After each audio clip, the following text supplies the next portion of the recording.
Matemática do Vigor!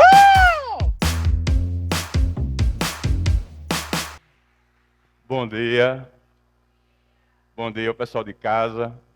Prazer imenso estar aqui com vocês. E vamos fazer por onde esse domingo seja um momento especial. E vamos aproveitar cada minuto com as dicas para a redação nessa reta final. E só o fato de vocês já ter chegado na reta final confiante, vocês já são mais que vencedores.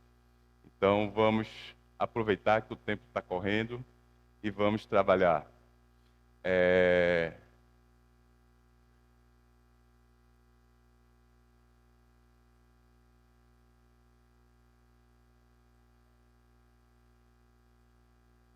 Travou, Cecília.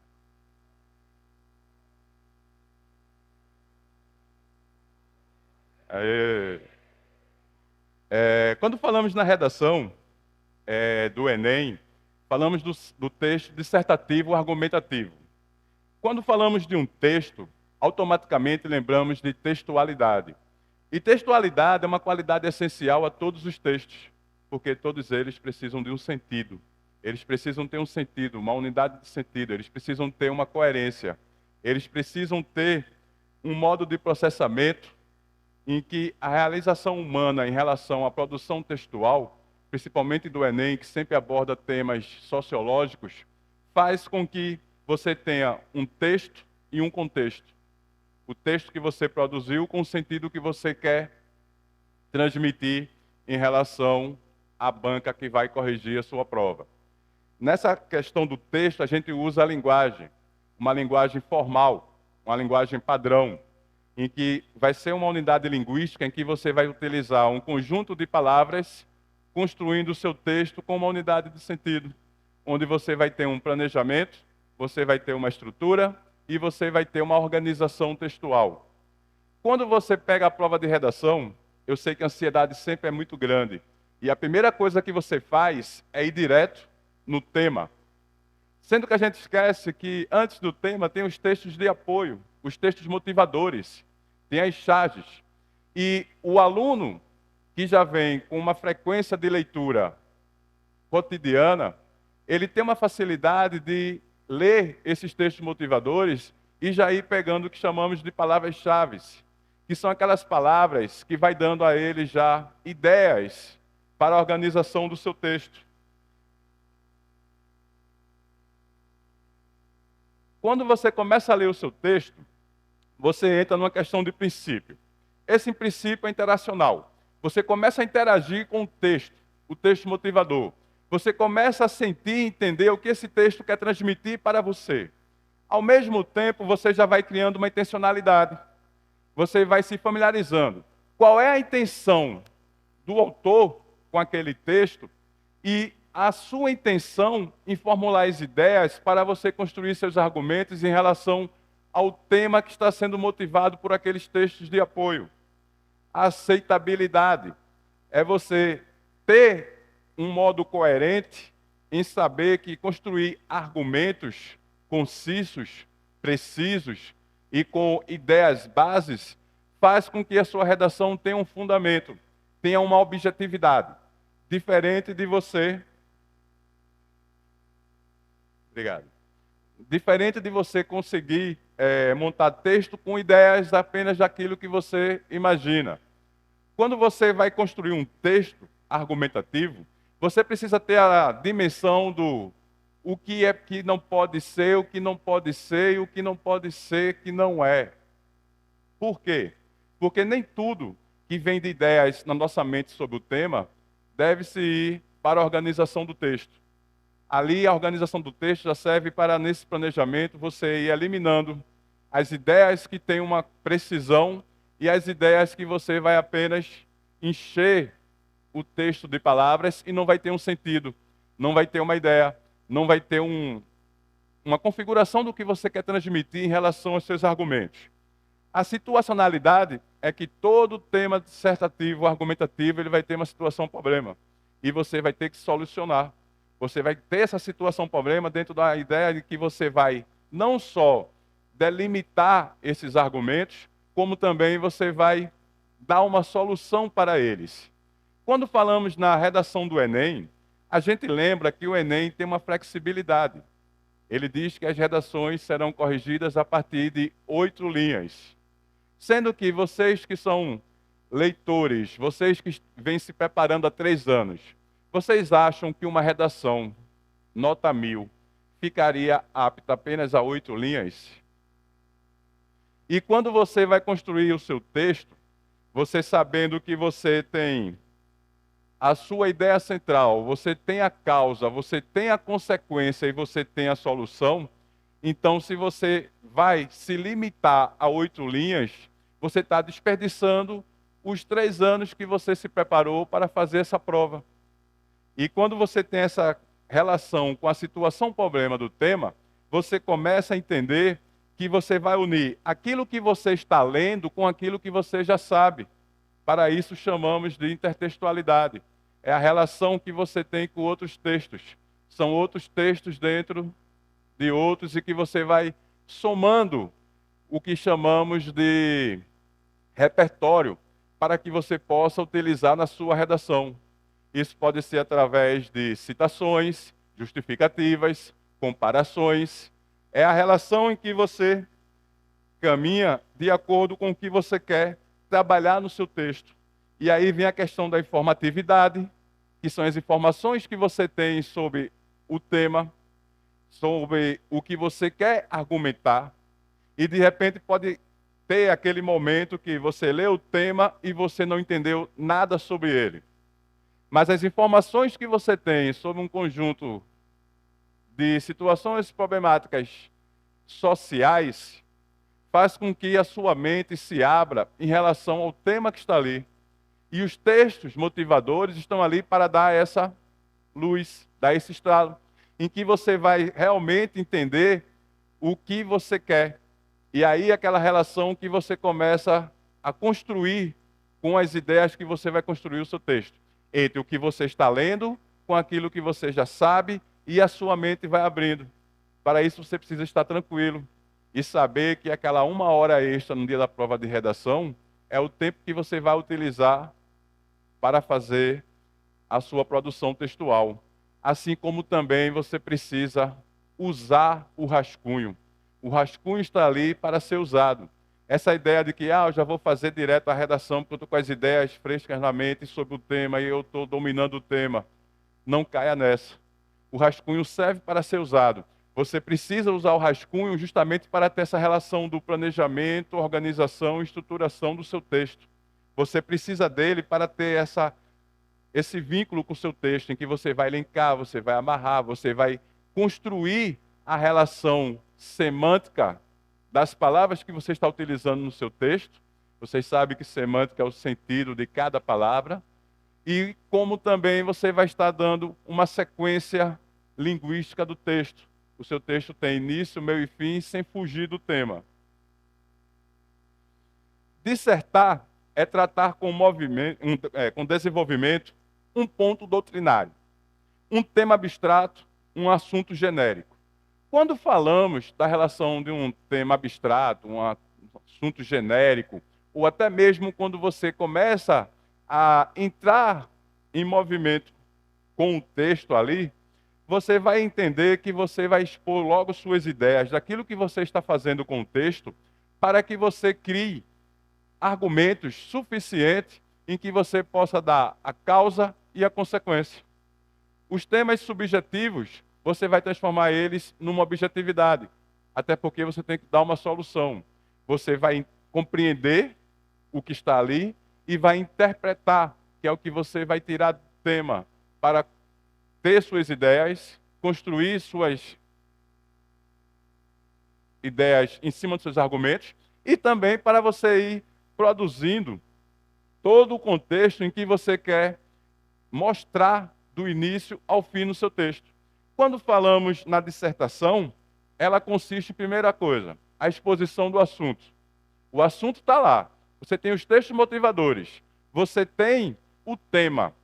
E ali você já começa, pelo que eu falei no início, a selecionar as palavras-chave. Que ali você já vai expondo as ideias em que você quer diante delas que está dentro de um contexto que você possa tirar não só a linha de pensamento que você vai seguir, como também você já começa a construir qual é a causa, qual é a consequência, quais são os pontos positivos, quais são os pontos negativos, por que ainda acontece, por que ainda, dependendo do tema, estamos há décadas debatendo o mesmo assunto. Qual é a consequência para ainda não ter tido essa solução? E quando você vai fazendo essas interrogações sobre os textos motivadores e o tema que está na prova, você começa já a ter uma mente em relação àquilo que você almeja sobre aquele tema. Porque quando lidamos com dissertação argumentativa, os argumentos sabemos que cada um tem o seu posicionamento. Porém, um posicionamento em que, se tratando do Enem, você tem que pensar no todo. Não é o que eu quero para mim, mas é o que eu quero para a sociedade. É eu abrir essa discussão com a causa, a consequência, o debate, para que eu possa apontar uma solução que seja viável não só para mim, mas como para o todo. Porque ali você está tendo um esclarecimento de verdades. Você está trazendo suas ideias, envolvendo o leitor, que é o que vai corrigir a sua prova, e você está persuadindo em relação ao que você defende. A causa, a consequência, o momento, a exemplificação, a justificativa, o posicionamento do seu ponto de vista, ele tem que ser debatido diante dessas relações de causa, consequência, a exemplificação, a justificação, para que você possa criar verdades, para que o seu argumento tenha um fundamento e mostre que você tem uma clareza e, ao mesmo tempo, uma autonomia sobre o assunto que você está debatendo. Assim como também você tem que estar conectado com a discussão que nela existe, a problemática. Qual a relação que você tem com aquela problemática e qual vai ser a defesa dos princípios.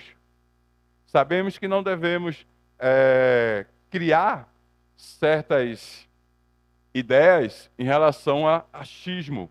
E o seu posicionamento em cima dessa defesa de princípios torna com que você está preocupado com o social. Faz com que você esteja visando um outro segmento em que você vai estar trabalhando suas ideias, você vai estar defendendo o seu ponto de vista e, ao mesmo tempo, você está tendo uma tomada de decisões, decisões essas que vão fazer com que você ganhe mais confiança na sua produção textual, seja com o argumento 1, com o argumento 2, e que ali você já vai tendo uma clareza da solução que você vai dar para a problemática que você está defendendo. A dissertação, ela existe uma reflexão e a seleção de ideias. Esse exigir faz com que você faça uma reflexão sobre o tema.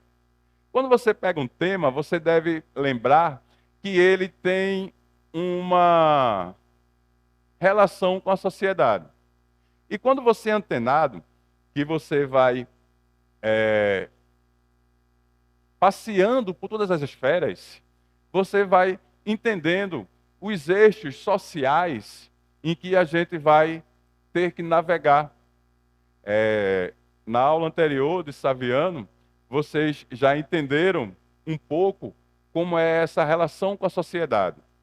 Os temas sensíveis e aqueles temas que estão presentes no nosso dia a dia, que a gente tem no lado, tem na família, tem na escola, tem no bairro.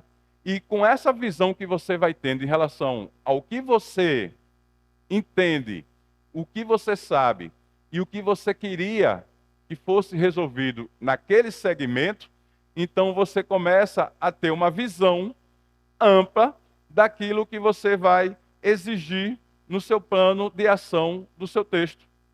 Quando você começa a elaborar o seu texto, você já vai tendo essa denominação.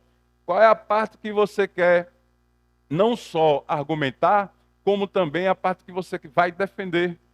Aquela que você acha que precisa de uma solução que seja viável, a solução que seja eficaz, que seja concisa e que persuadia não só com o leitor, mas que você mesmo acredite naquilo que você está defendendo no seu texto.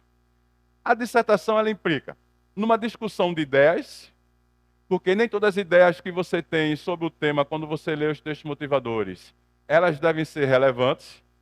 Algumas ali vão ser eliminadas, vão ser descartadas. E nessa discussão de ideias, você começa a montar a ideia que você vai defender. A argumentação, ela vai passar por uma organização do pensamento. Você pensa, você planeja, você organiza para você estruturar. E quando você está na defesa do seu ponto de vista, automaticamente você está dando não só uma ênfase aos argumentos que você está defendendo, como também você está dando uma ênfase à não fuga do tema, porque você precisa ter uma coerência.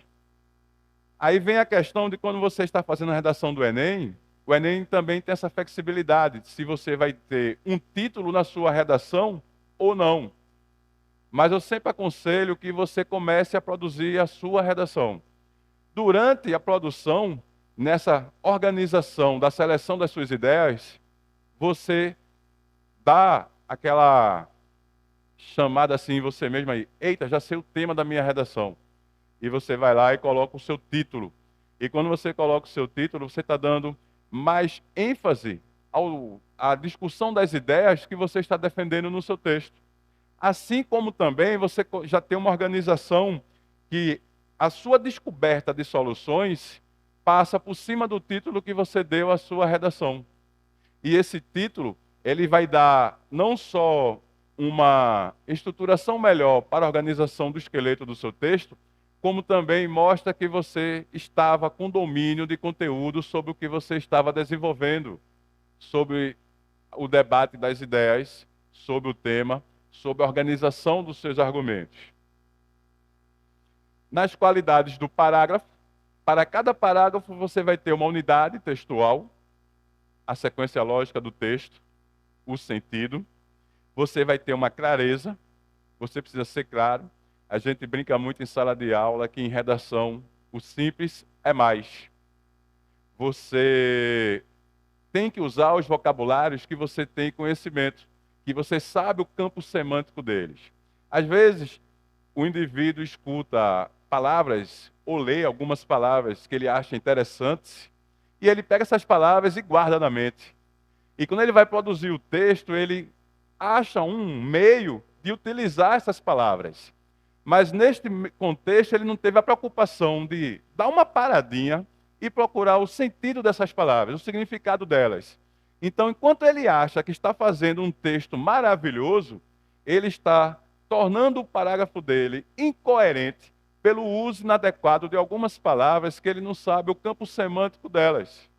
E com isso, ele vai desperdiçando a sua criatividade. Porque quando você está montando o seu texto, você é criativo em relação à organização das suas ideias. Ao mesmo tempo também você é original ao argumento que você está defendendo. Você mantém uma originalidade. Você segue a sua linha de pensamento. Você é coerente com o seu raciocínio. E você não foge do tema. Você mantém essa sequência lógica do início ao fim do texto.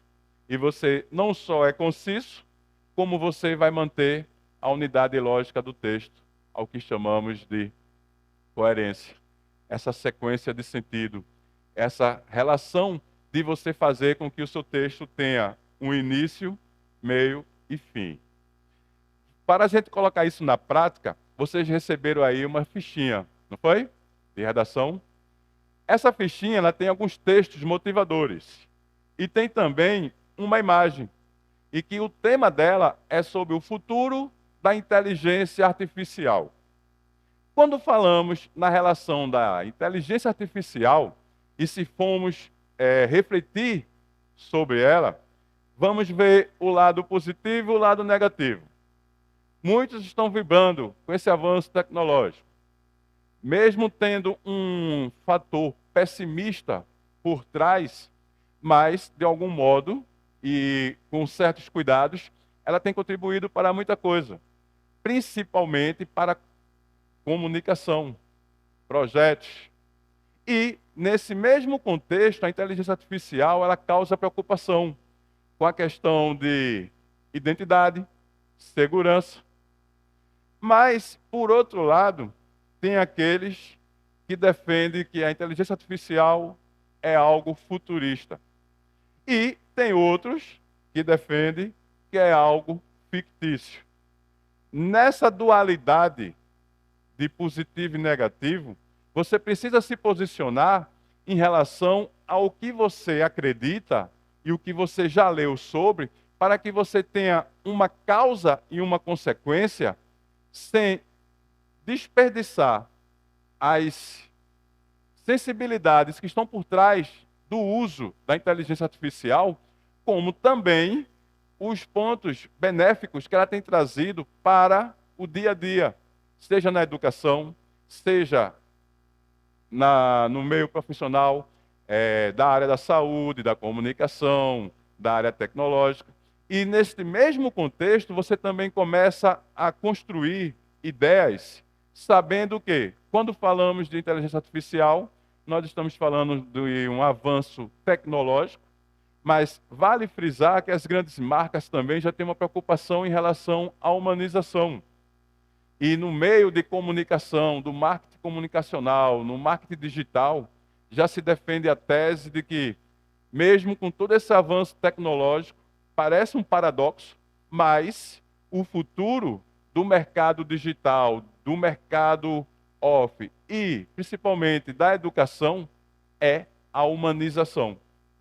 Como você pode construir um debate que você tenha a sua causa, consequência, a organização das ideias e traga a solução para essa problemática de como você conviver com a inteligência artificial e, ao mesmo tempo, manter essa direção em que o seu texto não vai perder o sentido e não vai ter uma fuga do tema.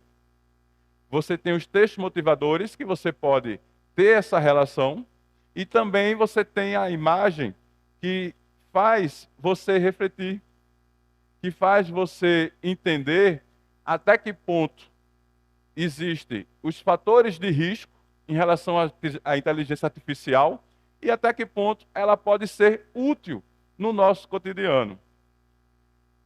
Ao mesmo tempo, também a outra imagem, essa aí você já deve ter visto, que ela circula diariamente nas redes sociais, que traz uma reflexão, enquanto você se preocupa com a inteligência artificial, e outros se preocupam com a relação do retrocesso da inteligência natural. Porém, aquele que tem um equilíbrio, ele consegue utilizar ambas, sabendo como ele vai definir o seu ponto de vista e como ele vai trazer a causa, a consequência e uma solução para que a inteligência artificial, sendo bem utilizada, ela possa ter auxílios benéficos, não só para a sociedade, como para todas as esferas profissionais. No segundo tema, vocês têm uma imagem que não foi dado texto de apoio, o texto motivador, mas que é uma imagem que faz você refletir sobre ela e que é uma coisa bem do nosso cotidiano. O de você não saber olhar para o outro. E na imagem aí, ela retrata essa relação do aluno que, por ter uma imagem um pouco diferente, um perfil diferente, ele passa a ser zoado pelos seus alunos, pelos seus colegas de sala. E aí, o tema seria para você desenvolver sobre a... Quem consegue dizer?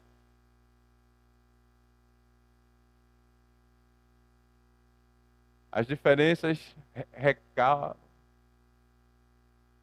sobre empatia. Também vai estar dentro do contexto da empatia. O tema dessa redação aí seria você desenvolver o texto argumentativo sobre a empatia. E que a empatia é uma palavra que escutamos muito hoje no nosso cotidiano. Seja mais empático, tenha empatia.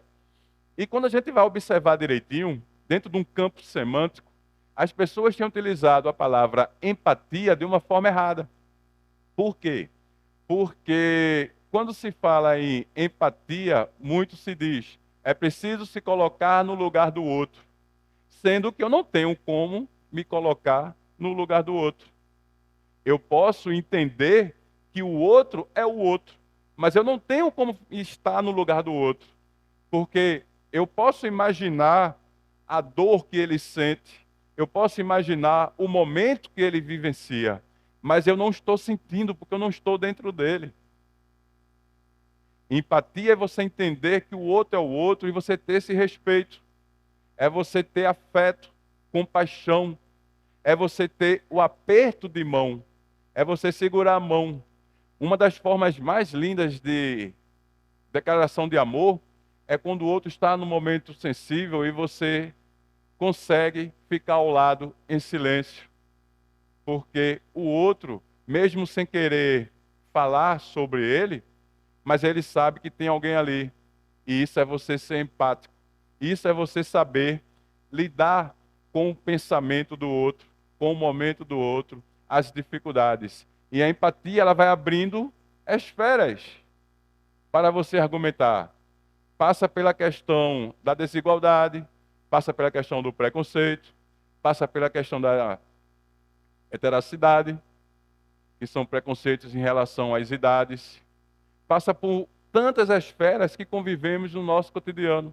E todo dia estamos tendo exemplos dessa falta de empatia, dessa falta de você entender que o outro é o outro. E que bom que somos diferentes. Enquanto não aprendemos a conviver com nossas diferenças, vamos estar numa reinvenção do regresso social. E nessa folhinha, vocês vão poder fazer a redação e vocês têm até terça para me enviar por e-mail. Vocês pegaram aí o arroba, né? Jameson C.